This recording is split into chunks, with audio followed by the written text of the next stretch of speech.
বিসমিল্লাহির রহমানির রহিম। সুবহানাল্লাযী আসরা বিআবদিহি লাইলাম মিনাল মসজিদিল হারাম ইলাল মসজিদিল আকসা। সুবহানাল্লাযী, সুবহান আল্লাহ আগে বলছি যে এটা আশ্চর্য কোনো ঘটনা শুনলে মানুষ সুবহানাল্লাহ বলে। অলৌকিক কোনো ঘটনা শুনলে মানুষ আশ্চর্যজনক কথা শুনে সুবহানাল্লাহ বলে। যেটা মানুষের জ্ঞানে মনে হয় যে এটা সম্ভব না, ওই ধরনের কথা শুনলে মানুষ বলে সুবহানাল্লাহ, সুবহানাল্লাহ। একটা জিনিস আপনার পকেটের দিকে পড়ে গেল গা, তখন কি বলবেন? ইন্না লিল্লাহ। নাকি একটা জিনিস আপনার মনে নাই, হঠাৎ করে মনে ইন্না লিল্লাহ। একটা জিনিস আপনি ভালো একটা সংবাদ শুনলেন, বলতে হবে কি আলহামদুলিল্লাহ। এই যে পরিভাষাগুলা আল্লাহ রসুল সুন্দর একটা সিস্টেম করে দিছে তার উম্মতদেরকে, এগুলা তো আমরা মাইনা চলি না। তো যাই হোক, এই সূরার প্রথমেই আল্লাহ বলছেন, নিজেই বলছেন, যদিও আল্লাহ এই কথাগুলো বলছে কিন্তু তারপরে আল্লাহ নিজেই সুবহানাল্লাহ বললেন হয়েছে, যাতে সমস্ত মানুষও জানে এই সুবহানাল্লাহ বলে এই কথাগুলো শুই না। সুবহানাল্লাযী আসরা বিআবদিহি লাইলাম মিনাল মসজিদিল হারাম ইলাল মসজিদিল আকসা। হেরাম শরীফ হইল মক্কা শরীফে, আর মসজিদে আকসা হইল সিরিয়ায়। তদানীত সময়ে শাম দেশে আসছিল, এখন বর্তমানে বোধ হয় ফিলিস্তিন। এই মসজিদে আকসা হাজার হাজার মাইল দূরত্ব। তা আল্লাহ বলছেন যে কি আশ্চর্যর ব্যাপার, রাত্রের লাইলাম মিনাল মসজিদিল হারাম। লাইলাম শব্দের অর্থ হইল রাত্রের সামান্য অংশের ভিতরে, সময়ের ভিতরে তার একজন বান্দাকে আল্লাহ রব্বুল আলামিন মসজিদে হারাম থেকে মসজিদে আকসা পর্যন্ত সফর করাইছেন। এই যে রাত্রের ভিতরে আকসা পর্যন্ত সফর, এইটা হইল আসরা, রাত্রের ভ্রমণ। এটা হলো দিনে, এটা রাত্রের ভ্রমণ আসরা। বিআবদিহি, তার এক বান্দাকে। তা আল্লাহ রব্বুল আলামিন তার রসুলকে বান্দা বলে ডাক দিয়েছে। এটার চেয়ে আর আদরের ডাক আর কি হইতে পারে? লাইলাম মিনাল মসজিদিল হারাম ইলাল মসজিদিল আকসা, যে হেরাম শরীফ থেকে আকসা পর্যন্ত সফর করাইছে। এখন আসেন বর্ণনা, ব্যাখ্যা, বিশ্লেষণ। ওই দিন রাত্রিতে আল্লাহর হাবিব সাল্লাল্লাহু আলাইহি সাল্লাম এশার নামাজ পড়া উম্মে হানির ঘরে শায়িত ছিলেন। উম্মে হানির ঘর থেকে জিবরিল আলাইহিস সালাম আল্লাহ রসুলকে উঠাইয়া নিয়ে মসজিদের হেরেম শরীফের কাবাঘর যে আছে, কাবাঘরের এক সাইডের ভিতরে এটা গোল চক্করের মতো আছে। এইখানে যে তারা প্রবাসী ভাইয়ের আছে, দেখে আছে না, ওইখানে 2 রাকাত নফল নামাজ পড়তে হয়। এক তো ছোট্ট দরজা আছে, এটা ঢুকতে হয়, আবার আরেক দরজা বের হয়ে আসতে হয়। ওইখানে এত লোকে গ্যাদারিং হয় যে ওইখানে যাওয়া অনেকটা রিস্ক হয়ে যায়। এটাকে বলা হয় হাতিম। এই উম্মাহানের ঘর থেকে হাতিমের ভিতরে আনা হয়। হাতিমের ভিতরে আইনা আল্লাহ রসুলকে সেখানে শোয়াইয়া সিনাচাক করা হয়, সিনাচাক করা হয়। তো এই সার্জারিটা হয় স্বয়ংক্রিয়। আল্লাহ রব্বুল আলামিন জিবরাইলের মাধ্যমে কণ্ঠনালী থেকে নাভি পর্যন্ত ফাইরা বুকটা, সিনাটাকে জমজমের পানি দিয়া ধৌত করে পরিষ্কার করে আল্লাহ রসুলের যদিও কুলুষমুক্ত দিল, তারপরেও দিলটাকে পরিষ্কার কইরা আবার সেলাই করে দিয়া সেখান থেকে বোরাকে উঠানো হয়। বোরাক বারকুন ধাতু থেকে আসছে, বোরাক বারকুন ধাতু থেকে আসছে। বোরাক হইল বিদ্যুৎ। বিদ্যুতের গতি হইল প্রতি সেকেন্ডে 1,86,000 মাইল। আল্লাহ রসুলকে ওই বোরাকের ভিতরে উঠাইয়া ওই গতিতে একদম বাইতুল মুকাদ্দাস মসজিদ আকসা পর্যন্ত পৌঁছাইয়া দেয়। যেরকম সুবহানাল্লাহ। সেখানে যাওয়ার পরে আল্লাহর হাবিব সাল্লাল্লাহু আলাইহি সাল্লাম মসজিদের ভিতরে ঢুকবেন। মসজিদের ভিতরে ঢুকলেন, মসজিদে ঢুইকা সেখান থেকে তারপরে একটা সিঁড়ি আনা হইল, স্বয়ংক্রিয় সিঁড়ি।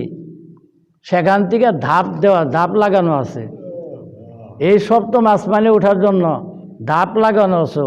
ওই ধাপ হইল বর্তমান লিফট আছে না, এই লিফটের মতো, মনে করেন আরও মক্কা শরীফের বা বিভিন্ন ধরনের বড় বড় কান্ট্রিতে যে লিফটগুলো আছে 50 তলা 60 তলা বিল্ডিংয়ে ওঠানোর জন্য একটা সেকেন্ডের ব্যাপার, একটা মিনিটের ব্যাপার, ঠিক না? আল্লাহর হাবিবকে উর্দু আকাশে ভ্রমণ করার জন্য লিফট আনা হইলো। এই লিফটের ভিতরে আল্লাহর হাবিব সাল্লাল্লাহু আলাইহি সাল্লাম পা রাখার সাথে সাথে এমন একটা সুইচ দিলেন, প্রথম আসমানে চইলা গেলেন। যেরকম সুবহানাল্লাহ। প্রথম আসমানে হযরত আদম আলাইহিস সালামের সাথে সাক্ষাৎ। ডাক দিয়ে কয়, তুমি কে? বলে, আমি জিবরাইল। বলে, কাকে নিয়ে আসছো? বলে, আখিরি নবী বিশ্ব নবী মুহাম্মদ রাসূলুল্লাহ সাল্লাল্লাহু আলাইহি সাল্লামকে নিয়ে আসছি। আদম আলাইহিস সালাম বলে, মারহাবা মারহাবা ইয়া রাসূল আল্লাহ, মারহাবা ইয়া মারহাবা। জোরে বলে সুবহানাল্লাহ। আদম তো খুশি আখিরি নবীর সাক্ষাৎ পাওয়ার জন্য। আদম আলাইহিস সালাম আকাঙ্ক্ষিত। আদম আলাইহিস সালাম আখিরি নবী বিশ্ব নবীকে সাদর অভ্যর্থনা জানাইলেন। সেখান থেকে দ্বিতীয় আসমানে গেলেন। এই দ্বিতীয় আসমানে হজরত ইয়াহিয়া আলাইহিস সালামের সাথে সাক্ষাৎ হইল। তৃতীয় আসমানের সাথে ইদ্রিস আলাইহিস সালাম। চতুর্থ আসমানে হজরত ঈসা আলাইহিস সালামের সাথে। হজরত পঞ্চম আসমানে হজরত হারুন আলাইহিস সালাম। ষষ্ঠ আসমানে হজরত মুসা কালিমুল্লাহর সাথে। সপ্তম আসমানে হজরত ইব্রাহিম খলিলুল্লাহর সাথে সাক্ষাৎ হইল। জোরে কোন সুবহানাল্লাহ। এখন প্রশ্ন হইল, আল্লাহ রসুল তো আমাদের মতোই মানুষ নাকি? কোন এক ধরনের মানুষ আছে আমাদের মানুষ বলে, ইন্নামা আনা বাশারুম মিসলুকুম, আমাদের মতোই মানুষ। তাহলে আল্লাহ রসুল বলছে আর মেরাজু হাক্কুন, মেরাজ যদি সত্য হয় তাহলে আল্লাহ রসুল আরশে আজিম পর্যন্ত সফরটাও তো সত্য, ওইটাই তো মেরাজ নাকি? কন তাইলে একজন আমাদের মতো মানুষ হইলে আল্লাহ রসুল আরশে আজিমে কিভাবে যায়? হাউ ইট ইজ পসিবল, কিভাবে সম্ভব? এটা কি কোনো মানুষের এটা মাইনা দিতে পারে?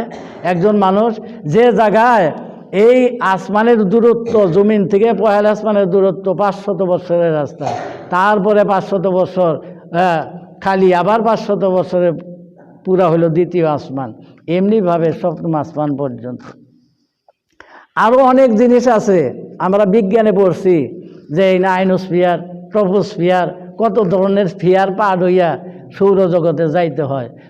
সূর্যের যে এই যে আলোর যে গতিটা, মনে করেন যে সেখানে সূর্যের যে তাপ কত ফারেনহাইট, কত কোটি ডিগ্রি ফারেনহাইট তাপমাত্রা, যে 9,30,00,000 মাইল দূরে থেকে সূর্যের তাপই আমরা সহ্য করতে পারি না।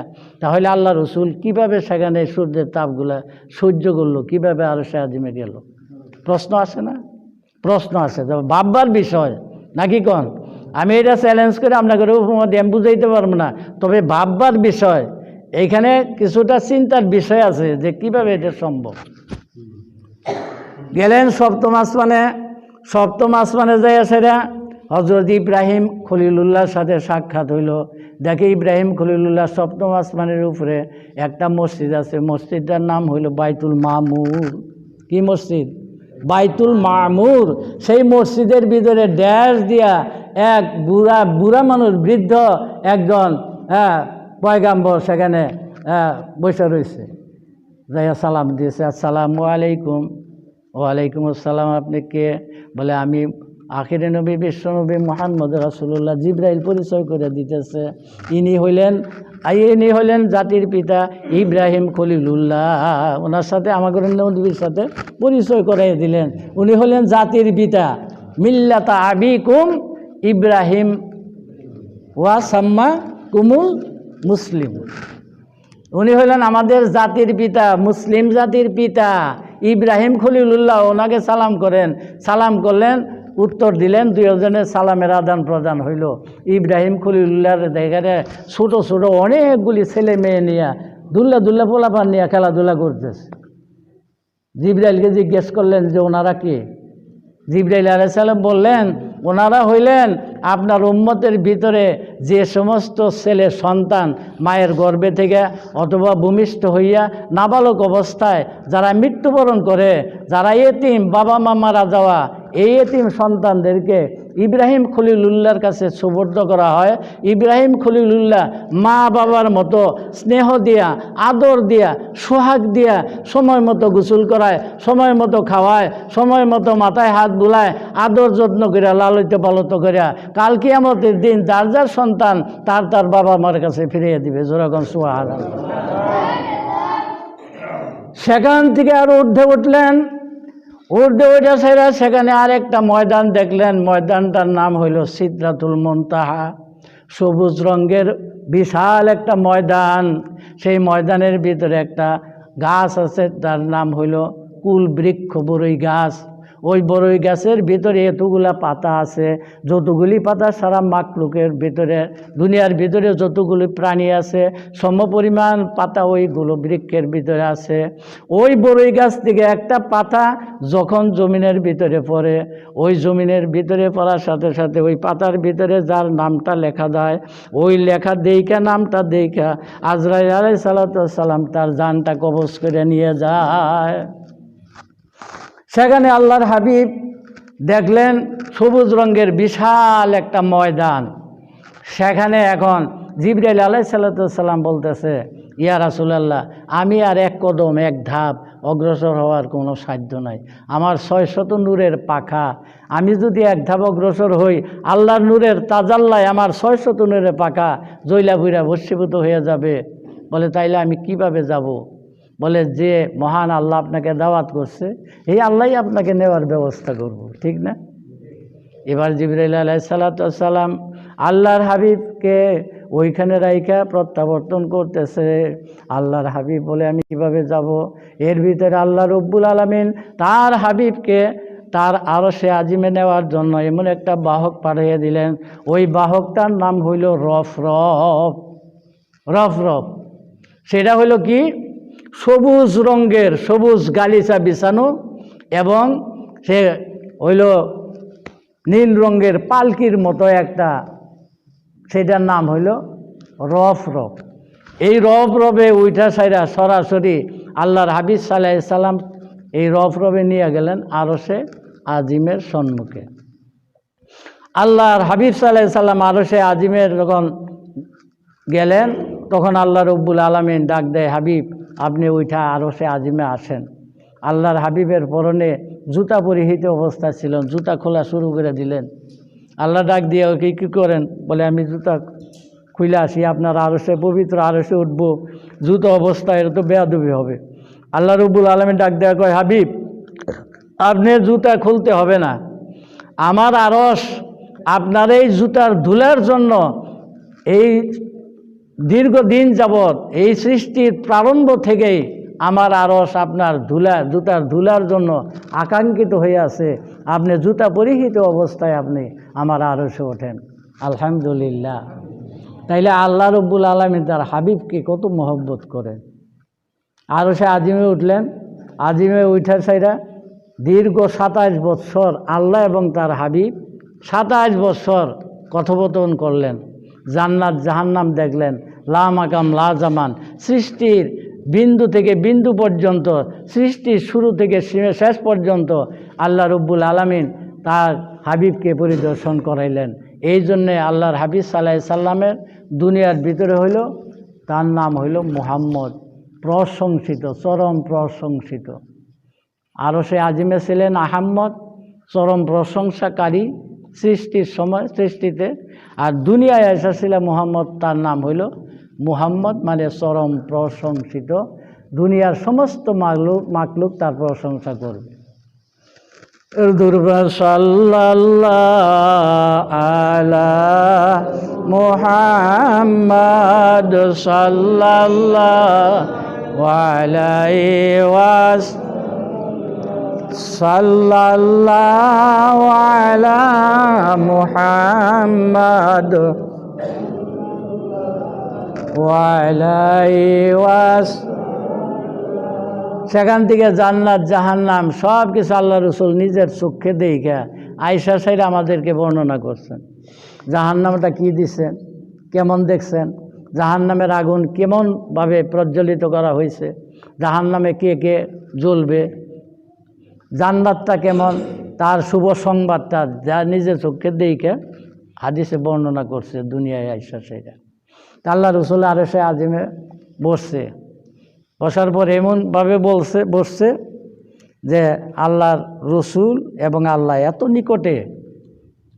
নিকটে যে আল্লাহ রসুলের উরু মানে হাঁটু আর আল্লাহর কুদরতি হাঁটু একদম লাগালাগি। আত্মাহিয়াত শুরুতে বসছে, আমরা যে নামাজে আত্মাহিয়াত পড়ি। আল্লাহ রব্বুল আলামিন ডাক দেয়া কয়, হাবিব এক বন্ধু আর এক বন্ধুকে দাওয়াত দিলে কিছু হাদিয়া নিয়ে আসে। আপনাকে আমি দাওয়াত করেছি, আমার আরশে আজিমে আপনি আমার বাড়িতে আসছেন, আমার জন্য কি নিয়ে আসছেন? মানে আল্লাহর হাবিব, আমি সন্দেশ আনি নাই, রসগোল্লা আসি নাই, আপেল কমলা কিছুই নিয়ে আসি নাই। কেন আল্লাহর হাবিব কী দিবে? আল্লাহ তো কিছু খায় না, সমস্ত খানা দানা থেকে মুক্ত। নাকি খায় কিছু? বান্দা খাইলেই আল্লাহর খাওয়া হয়, বান্দারে খাওয়ায়, মাকলুককে খাওয়ায়, আল্লাহ তো খায় না, তাই না? এবার আল্লাহর হাবিব কিছুই তো নিয়ে আসে নাই। আল্লাহর হাবিব আত্তাহিয়াতুর শুরুতে বসা, আল্লাহ তার সম্মুখে বসা। এবার আল্লাহর হাবিব সাল্লাল্লাহু আলাইহি সাল্লাম বলতেছেন, ওই যে নামাজে আমরা দোয়াটা পড়ি, আত্তাহিয়াতু লিল্লাহি ওয়াস সালাওয়াতু ওয়াত তাইয়্যিবাতু, দেখছেন? আমি আমার আত্মিক, আমার শারীরিক যত পবিত্রতা আছে, যত ইবাদত আছে, বন্দিগি আছে, সমস্ত কিছু আপনার জন্য উৎসর্গ করে দিলাম। জোরে বলেন সুবহানাল্লাহ। আত্তাহিয়াতু লিল্লাহি ওয়াস সালাওয়াতু ওয়াত তাইয়্যিবাতু, আমি আমার সমস্ত আত্মিক ইবাদত বন্দিগি যা কিছু আছে সব কিছু আপনাকে আমি দান করে দিলাম। আল্লাহ খুশি হবে না? এবার আল্লাহ রব্বুল আলামিন খুশি হয়ে বলে, আসসালামু আলাইকা ইয়া আইয়ুহান নবী ওয়া রাহমাতুল্লাহি ওয়া বারাকাতুহু। হে হাবিব, আমি আল্লাহর তরফ থেকে রহমত আপনার উপরে বর্ষিত হোক। এটা আল্লাহ রব্বুল আলামিন তার হাবিবকে দোয়া করলেন, রহমত বর্ষিত করে দিলেন। আল্লাহর হাবিব এই আরশে আজিমে যাইয়াও তার উম্মতকে বলে নাই। আল্লাহর হাবিব সাল্লাল্লাহু আলাইহি সাল্লাম বলছেন, আসসালামু আলাইকা, আসসালামু আলাইনা ওয়া আলা ইবাদিল্লাহিস সালিহিন। আরশে আজিমে আইসে দেখে আল্লাহ তোমার দেওয়া যে রহমত বরকত আমার উপরে তুমি অর্পণ করে দিলা। আমি নিলাম ঠিকই, কিন্তু আমার উম্মত থেকে আমি আজকে তোমার ভুলে থাকতে পারি না। তোমার দেওয়া রহমত বরকতটা আমি আমার যারা আবেদবান উম্মত আছে, সালিহীন উম্মত আছে, আমি আজকে এই রহমতটা বরকতটা আমি তাদের মাঝে পৌঁছিয়ে দিলাম। জোরে বলেন সুবহানাল্লাহ। তাইলে আল্লাহর হাবিব সাল্লাল্লাহু আলাইহি সাল্লাম এত বড় দরদের নবী, যে নবী আরশে আজিমে যাই আমাদের কথা বললেন না। আল্লাহর হাবিব প্রত্যাবর্তন করতেছে, সেখান থেকে আসতেছে 27 বছর পরে আসলেন সরাসরি ষষ্ঠ আসমানে। হযরত মুসা কালিমুল্লাহ দেখা হইল। কোথায় গেছিলেন? বলে আল্লাহর আরশে। কি নিয়ে আসলেন? 50 ওয়াক্ত নামাজ নিয়ে আসছে। বলে সর্বনাশ, আমার উম্মতকে আমি 1 ওয়াক্ত 2 ওয়াক্ত নামাজই পড়াইতে পারি নাই, আপনি 50 ওয়াক্ত নামাজ নিয়ে এলেন আপনার উম্মতের। এটা পারবে না, আপনি তাড়াতাড়ি যান, আপনি আরো কমাই নিয়ে আসেন, তাই নাকি? আল্লাহর কাছে যাইয়া বললেন, আল্লাহ আমার উম্মতের তো মাজুর, দুর্বল, তারা বিভিন্ন ধরনের ব্যস্ততার কারণে এই 50 ওয়াক্ত নামাজ পড়লে তো সংসারই চলবো না, দুনিয়াদারি চলবো না, তাইলে আপনি একটু হালকা করে দেন বোঝাটা। তা আল্লাহ রব্বুল আলামিন বলেন, আপনি আমার কাছে কমাবা নিয়ে আসছেন, আপনার কথা তো আমি ফালাই দিতে পারি না, আপনি যা বলবেন আমি তো তাই চাই, আমি তাই করি। তো যাই, আপনি যখন আসছেন আবদার করছেন, 5 ওয়াক্ত কমাইয়া দিলাম। কয়েকটা হইল? 45 ওয়াক্ত। 45 ওয়াক্ত নিয়ে আবার মুসার কাছে আসছে, বলতেছে যে এবার আমি কমাইয়া নিয়ে আসছি। বলে কয় ওয়াক্ত? বলে 5 ওয়াক্ত কমাইয়া 45 ওয়াক্ত নিয়ে আসছি। বলে সর্বনাশ, 45 ওয়াক্ত নামাজ আপনার উম্মতেরা কখনো পারবে না, আপনি যান তাড়াতাড়ি আরও কিছু কমাইয়ে নিয়ে আসেন। আবার যাই আসে আল্লাহ রব্বুল আলমিনকে বলে ডাকলে, রব্বুল আলমিন আরও কিছু লাঘব করে দেন, আমার উম্মতেরা পারবে না। বলে ঠিক আছে, যান, আরও 5 ওয়াক্ত কমাইয়া দিলাম। এমনিভাবে কমাইতে 5 ওয়াক্ত কমাইতে মাত্র 5 ওয়াক্ত নামাজ নিয়ে মুসার কাছে আসলেন। আয়সা সেটা বলতেছে, কয় ওয়াক্ত কমাইছেন? বলে 45 ওয়াক্ত কমাইছি, 5 ওয়াক্ত দিছে, এরপরে আর কমানো, আমিও যাবো না, আমার শরম করে। বলে আরও কিছু কমাই আনলে ভালো হইতো, 5 ওয়াক্ত নামাজও মনে হয় পারবো না, তাও 2 ওয়াক্ত ছাইরা দিব। আসলে ঠিক আছে কিনা? এই 5 ওয়াক্ত নামাজও কিন্তু আমরা পড়ি না, দেখা যায় যে 2 ওয়াক্ত পড়ি। হ্যাঁ, কেউ শুক্রবারে করে, কেউ দেখেন আল্লাহ রব্বুল আলমিনের কাছ থেকে আল্লাহর হাবিব যদি এমনিভাবে কমাইয়া না আনতো তাহলে তো আমাদের উপায় আসছিল না, ঠিক না? এমনিভাবে 5 ওয়াক্ত নামাজ কমাইয়া আনলেন। আল্লাহ রব্বুল আলমিন শেষ কমাইয়া দেওয়ার সময় ডাক দেয়া কয়, হাবিব 50 ওয়াক্ত নামাজ আমি আপনার উম্মতের জন্য ফরজ করে দিয়েছিলাম। আপনার আবেদনের প্রেক্ষিতে আমি কমাইতে 45 ওয়াক্ত কমাইয়া 5 ওয়াক্ত দিয়ে দিলাম। আমি নামাজের সংখ্যা কমাইয়া দিলাম, কিন্তু আমি সওয়াবের সংখ্যা কিন্তু কমাইলাম না। আপনি যাই না রাখুন, আমি আপনার উম্মতেরা যদি 5 ওয়াক্ত নামাজ পড়ে 5, 10, 50 ওয়াক্তের সওয়াব আমি তাদের আমল নামায় দিয়ে দিব। সুবহানাল্লাহ। তাইলে 5 ওয়াক্ত নামাজ পড়লে যদি 50 ওয়াক্তের সওয়াব পাওয়া যায়, তাইলে এর চেয়ে ভাগ্যবান উম্মত আর কে হইতে পারে, ঠিক কিনা? আসলেন আইসা সাইরা আবার সেই মসজিদ আকসায় আসলেন ফজরের আগেই মসজিদ আকসায় আসলেন। এখন নামাজ হবে, ফজরের নামাজ হবে। ওই যে বিভিন্ন আসমানে যে সমস্ত ফেরেশতাদের সাথে সাক্ষাৎ হয়েছিল, কোটি কোটি কোটি কোটি ফেরেশতারা সবাই আসছে আল্লাহ রসুলকে ইস্তেকবাল দিয়া আইগিয়া দেওয়ার জন্য। আমরা কোনো গুরুত্বপূর্ণ মেহমানকে বাড়িতে খাওয়াই এই কই না যে যাইন গা, তা তো কই না, একটু কিছু দূর পর্যন্ত একটু আগাইয়া দিয়ে আসে, তাই না? আগাইয়া দেই। কিন্তু আল্লাহর হাবিবকে ফেরেশতারা আগাইয়া দেওয়ার জন্য সরাসরি বাইতুল মুকাদ্দাস মসজিদ আকসা পর্যন্ত নিয়ে আসছে। ফজরের ওয়াক্ত হয়ে গেছে। এখন লক্ষ লক্ষ 2,24,000 পয়গাম্বরেরাই আসছে, ফেরেশতারা তো আসছে। মসজিদ ভর্তি, সংকুলান হয় না, জায়গায় লোকে লোকারণ্য। এবার কি হবে? এবার ফজরের নামাজের আজান ইমামতিটা কে করবে? জিবরিল আলাইহিস সালাম এবার ডাক দিয়া কয়, এই ফজরের নামাজের ইমামতি করবেন আখিরে নবী, বিশ্ব নবী মুহাম্মদুর রাসূলুল্লাহ রাহমাতাল লিল আলামিন। জোরে বলেন সুবহানাল্লাহ। সেই দিন আল্লাহর হাবিব এই লক্ষ লক্ষ আম্বিয়া কেরামদের ইমাম হইয়া মসজিদ আকসায় ফজরের নামাজ পড়া উনি হয়ে গেলেন ইমামুল আম্বিয়া, ইমামুল মুরসালিন। হ্যাঁ, উনি হয়ে গেলেন সর্বশ্রেষ্ঠ আশরাফুল আম্বিয়া। জোরে বলেন সুবহানাল্লাহ।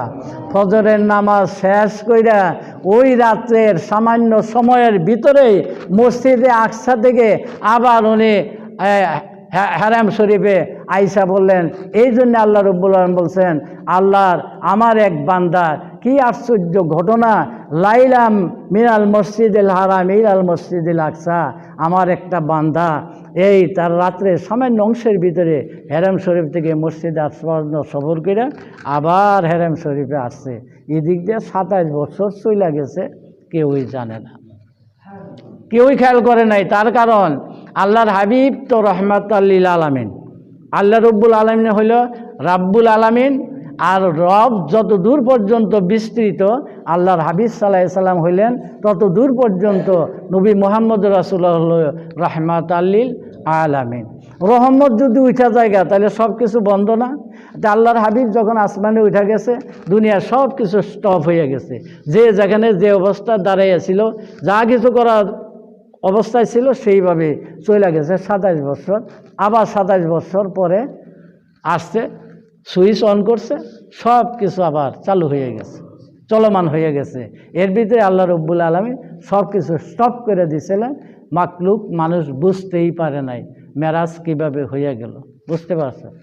কাজেই আমরা সেই নবীর উম্মত, যে নবীর এত বড় শান এবং মান, সেই নবীর যে আমলগুলো আমাদের করার প্রয়োজন আছে কিনা, দরকার আছে কিনা, আছে না? হ্যাঁ, সেই নবীকে বেশি বেশি করে পেয়ার করা, ভালোবাসা, মহব্বত করা, তার হাদিস অনুসারে আমল করা, যে নবীর উপরে বেশি বেশি করে দুরূদ শরীফ পাঠ করা, এইটা আমাদের জন্য বিশেষ একটা সওয়াবের কাজ। আমরা এই শরীয়তের বিধি বিধান মোতাবেক আমরা আমল করব, চলব।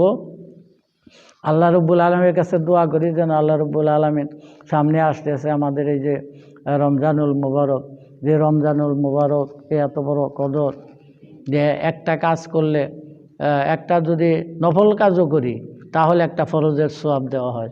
একটা ফরজের কাজ করলে আল্লাহ রাব্বুল আলামিন 70টা ফরজের সওয়াব দেওয়া হয় এবং এই নেক কাজের সওয়াব 10 গুণ থেকে 700 গুণ পর্যন্ত আল্লাহ রাব্বুল আলামিন বাড়াইয়া দেবেন। তো কাজে এই রোজার মাসটা যেন সহি সালামতে আল্লাহ আমাদেরকে তারাবি, সেহরি, ইফতারি যথাযথভাবে যেন করাইয়া কাটানোর তৌফিক দান করেন।